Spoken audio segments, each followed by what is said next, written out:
महत्वपूर्ण है और इस महत्वपूर्ण दिन के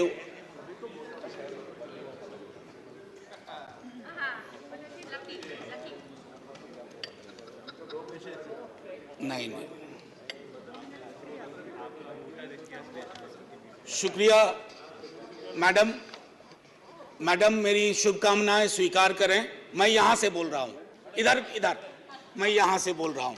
शुक्रिया, बहुत अच्छा अवसर है कि आप यहां आई हैं।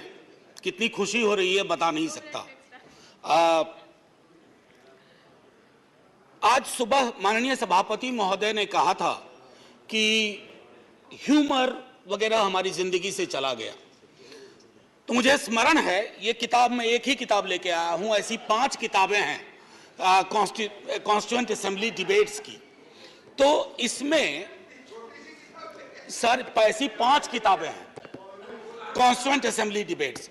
सो माननीय उपसभापति जी, एक मिनट प्लीज।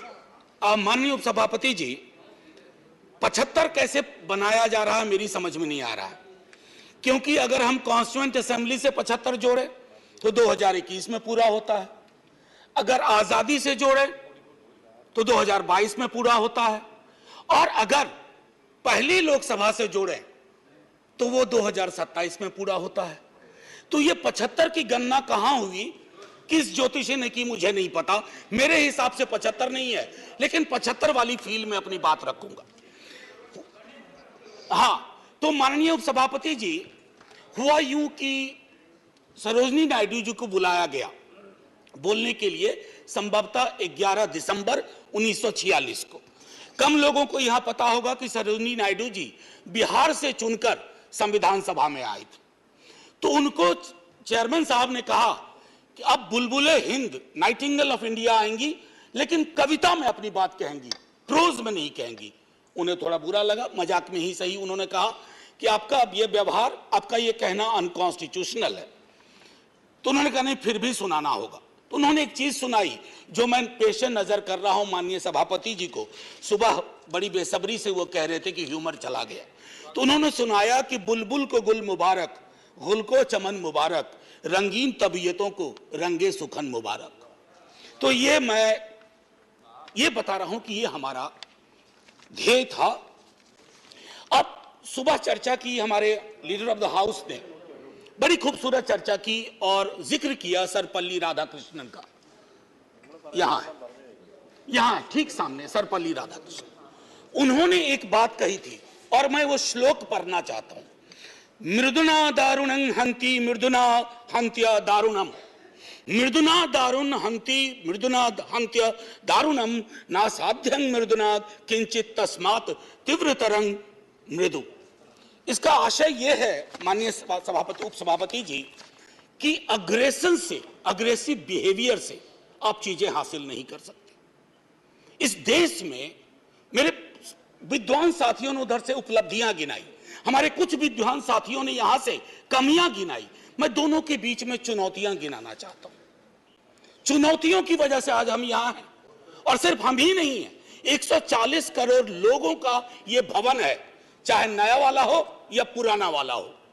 तो आज के दिन ये मेरी ओर से एक विदाई भाषण भी है, अपने दल की ओर से, इस इमारत को, जिस इमारत में हिंदुस्तान की तकदीर लिखी गई संविधान सभा के माध्यम से, और वो तकदीर लिखने वाले संकीर्ण दायरों में नहीं सोचते थे। मैं उस पर आऊंगा थोड़ा 2 मिनट के बाद। माननीय सभापति जी, बहुत चर्चा होती है, 47 में बंटवारा हुआ था इस देश का। बंटवारे के बावजूद उतनी घृणा, उतनी नफरत, पीड़ा के बावजूद नहीं थी। अभी हाल में एक रोमिला जी की किताब आई, वो कहती हैं बड़ी खूबसूरती से, Have we moved from integrated nationalism to segregated nationalism? क्या हम एकीकृत राष्ट्रवाद से एक विभाजित, विखंडित राष्ट्रवाद की ओर बढ़ रहे हैं? क्योंकि यह इमारत, इसकी बुनियाद मेलजोल पे है। इसकी बुनियाद में बंटवारे के बावजूद बंटवारा नहीं हुआ। तो मैं हाथ जोड़ के विनती करूंगा, सरकार जरूर बनाइए, अगला चुनाव भी लड़ेंगे, खूब दिल से लड़ेंगे, इंडिया भी रहेगा, भारत भी रहेगा, कोई में से एक चॉइस नहीं है, क्योंकि हमको इंडिया भारत करके जम्बू द्वीप तक नहीं जाना है। मैं सिर्फ इतना कहूंगा कि वो जो मेलजोल की सीमेंट है उसका खात्मा हो रहा है, उसको बचाइए। माननीय सभापति जी, मैं दो व्यक्तियों के मध्य में अपनी कुछ बात रखना चाहता हूं। संविधान सभा में ऑब्जेक्टिव रेजोल्यूशन जवाहरलाल जी लेके आए और संविधान सभा में जब ड्राफ्ट सबमिट हुआ तो बी.आर. अंबेडकर ने वो ड्राफ्ट सबमिट किया। तो मैं सिर्फ कहता हूं, ऑब्जेक्टिव रेजोल्यूशन में बहुत सारी बातें थी, ये प्रस्तावना के बारे में, सॉवरेन डेमोक्रेटिक रिपब्लिक के बारे में काफी कुछ बोल चुके हैं, सॉवरेनिटी गिरवी ना चली जाए, मौलिक अधिकारों के बारे में। हमें आपके पीछे एक तराजू है, वो तराजू हमें लगाना होगा कि मौलिक अधिकार में कहां पहुंचे, सॉवरेनिटी में कहां पहुंचे, डेमोक्रेटिक रिपब्लिक के मसले पे कहां पहुंचे। High flying words don't cover up our failures, let's not look for that. और एक मसला आया, उन्होंने एक जिक्र किया ओथ ऑफ टेनिस कोर्ट। माननीय सभापति जी, फ्रेंच रेवोल्यूशन के बाद जब बड़ी शिद्दत से लोग काम में लग गए अधिकारों पर बात करने के लिए, तो राजा को शुरू में परेशानी नहीं हुई, लेकिन राजा को लगा कि कुछ ऐसा कर रहे हैं जिसमें खुराफात की बू आ रही है। उसने क्या किया, दरवाजे बंद करवा दिए। जिस हॉल में वो लोग बैठते थे वो चले गए दूसरे दरवाजे रूम में, उसको भी बंद करवा दिया। तो वो चले गए टेनिस कोर्ट में, सारी कार्रवाई पूरी की, उसको कहा oath of tennis court. Oath of tennis court का जिक्र जवाहरलाल जी ने इसलिए किया था कि हमारे अंदर वो जज्बा हो, इमारत बनाने बिगाड़ने से इबारतें नहीं बदलनी चाहिए। हमारा जज्बा वही होना चाहिए जो ओथ ऑफ टेनिस कोर्ट में जवाहरलाल जी हमारे फर्स्ट प्राइम मिनिस्टर ने कहा। अब आते हैं कि बाबा साहब भीमराव अंबेडकर जी ने क्या कहा। माननीय सभापति जी, आप जिस इलाके से आती हैं, मैं जिस इलाके से आता हूं, वहां ये बातें बड़ी प्रबल है। आजादी का मूल्यांकन होगा तो इस आधार पर होगा कि राजनीतिक आजादी, सामाजिक आर्थिक आजादी में कितनी तब्दील हुई, अगर नहीं हुई तो क्यों नहीं हुई। उन्होंने कहा था कि एक दिन एक ज्वालामुखी बन जाएगा, और मैं उस ज्वालामुखी को बनते देख रहा हूं। वो इसलिए बनते देख रहा हूं कि जब मैं देखता हूं कि बिहार के जातिगत सर्वेक्षण पे देश के सॉलिसिटर जनरल कोर्ट में खड़े हो जाते हैं, तो मैं देखता हूं ब्लॉक करने की कोशिश हो रही है। यह एस्पिरेशनल वर्ग है, पिछड़ों की बड़ी आबादी, उसके एस्पिरेशन को आप सोशल डेमोक्रेसी के नजरिए से देखिए। जो बाबा साहब कह गए थे 31 में आखिरी हुई, उसके बाद पाकिस्तान बांग्लादेश बना। क्या इस देश को, यहां की सरकारों को, राज्यों की सरकार को वैज्ञानिक आंकड़े नहीं चाहिए? क्या आप आंकड़े आसमान से गिराएंगे?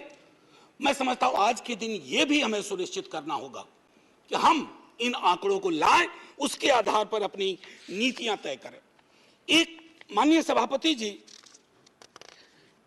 अंबेडकर साहब दो और चीज कह के गए, प्रिवेंटिंग टिरनी ऑफ मेजॉरिटी। मैं बार बार इस सदन में कह चुका हूं कि मेजॉरिटी बेहद आवश्यक चीज है, मेजॉरिटी के बिना सरकार नहीं चलती है, लेकिन मेजॉरिटी और मेजॉरिटेरियनिज्म में फर्क है। यह फर्क अगर हमारी सरकार भूल जाती है तो बहुत बड़ी पीड़ा होती है।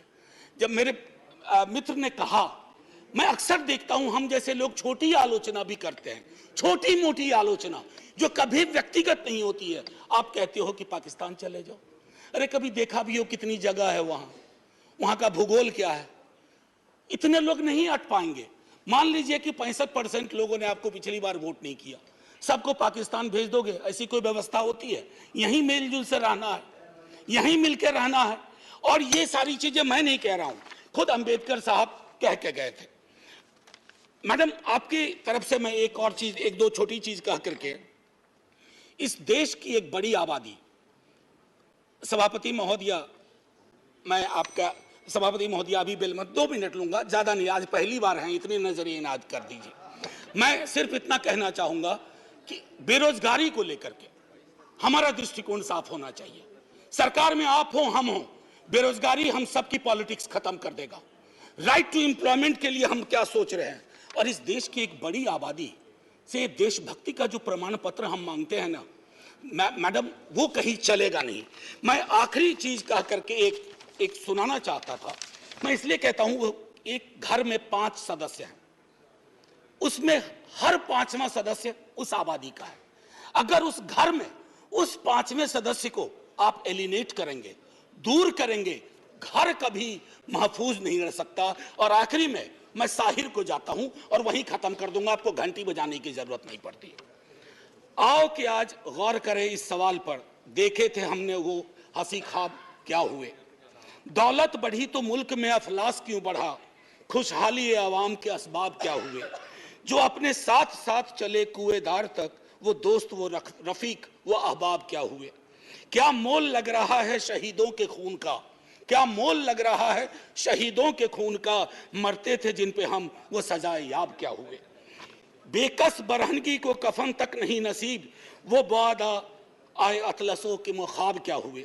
जमहूरियत नवाज बशर दोस्त अमन ख्वाह, खुद को जो खुद दिए थे वो अलकाब क्या हुए।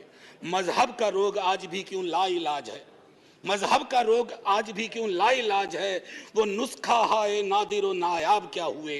हर कूचा शोला जा रहे हर शहर कत्लगाह, यकजहतिया हयात के आदाब क्या हुए।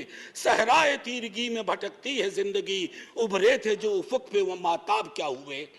मुजरिम हूं अगर मैं तो गुनहगार तुम भी हो, मुजरिम हूं अगर मैं तो गुनहगार तुम भी हो, ए रहबराने कौम खताकार तुम भी हो। Jai Hind ma'am, and salute to all the freedom fighters, संविधान सभा के उन तमाम लोगों को। और मैं चाहूंगा कि सेंगोल के बगल में एक बड़ी आकृति में इनकी तस्वीरें वहां लगाई जाएं और हमें प्रेरणा देते रहें। जय हिंद।